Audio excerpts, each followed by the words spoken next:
We're now being joined by Alan Burstein, live from Boston. He's a professor of political science and Israel Institute fellow at Tufts University. So thank you so much for joining us on WION. Thank you for having me. Good morning. Good morning. Now, sir, Egypt has proposed a two-day Gaza ceasefire deal. This includes the exchange of Israeli hostages, of course, in return for some Palestinian prisoners.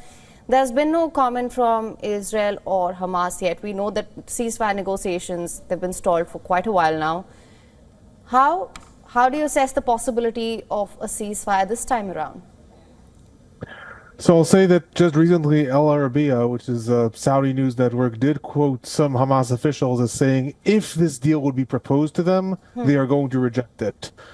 So even though the Hamas is saying it hasn't been proposed, they're saying if it's proposed, it will be rejected. There's a lot of deals that are right now being floated. This is one of three deals that have been discussed. There's been discussed a 2-week deal. That was an Israeli proposal.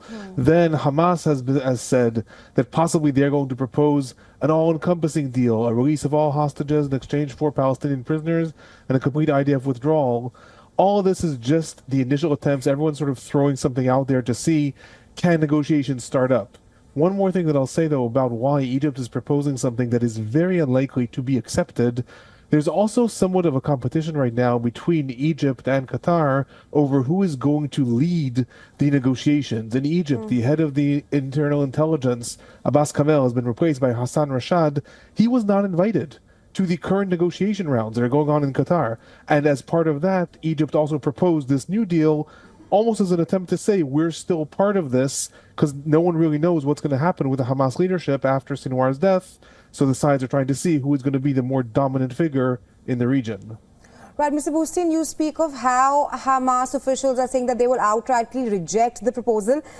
Some other reports also suggest that Hamas has said that it will accept the latest ceasefire deal as long as it incorporates its July 2nd demands, which of course includes an end to the hostilities in Gaza and withdrawal of all the Israeli troops from the Strip. Adding to that, Iran had earlier issued a statement saying that it might not respond to Israel's attack if a ceasefire deal is secured in Gaza. And Gallant has said that not all goals can be achieved militarily. So keeping all this in mind, do you think that the situation will perhaps move forward, and how much of an impact will Israel's precision strikes in Iran have on the ceasefire deal?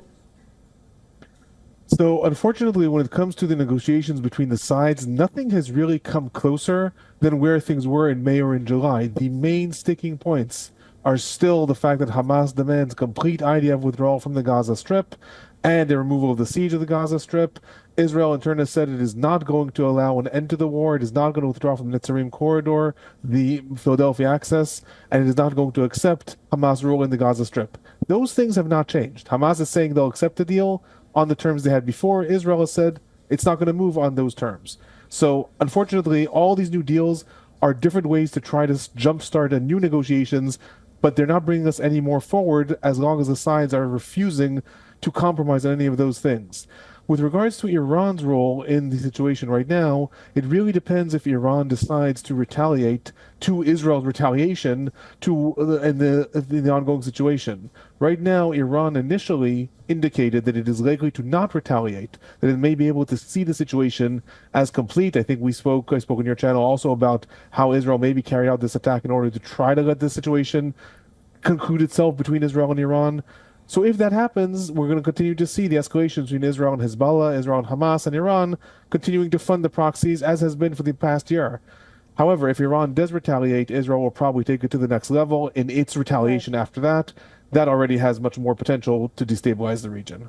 Right, sir, and just to expand on what my colleague asked you as well and what you said, of course we know the UNSC talks on Israel strikes on Iran, they are slated to take place today. Iranian envoy to the United Nations has said that Iran reserves its inherent right to respond to the Israeli strikes at a time of their own choosing. Now, do you reckon that how Iran responds, that's of course contingent on what happens going forward, it's also contingent on the results of this negotiation. How do you assess things will pan out going forward? So one of the things that we always have to consider in this war with every single actor is the internal politics, right? Iran is fighting Israel. Israel's fighting Hezbollah. Israel's fighting Hamas. But as I said also with Egypt, what happens in the internal politics is really what determines the way things go. We've seen this with Israel, Netanyahu and his government. Similarly, in Iran, there are two different voices in the government. The president is a newly elected president. He would really like the situation to spiral down. He wants to focus on the economy. He's considered more of a moderate. The economy in Iran is very crippled with sanctions. He didn't want Iran to even retaliate now. However, he does not control the military. The military responds directly to the supreme leader, Ali Khamenei, and he in turn wants, or at least is claimed that he wanted to see more escalations and more retaliation. So really, Iran is going to continue to be an actor in the region no matter what when it comes to the war. But what will happen right now, it depends less on whether Israel manages to attack a certain target or not, and more who wins the internal political struggle within Iran's leadership. Right, Mr. Boostein, thank you so much for joining us on World DNA. A lot of uncertainty moving forward regarding the ceasefire talks in Doha. But thank you for joining us on World DNA with your insights. Thank you. Have a good day.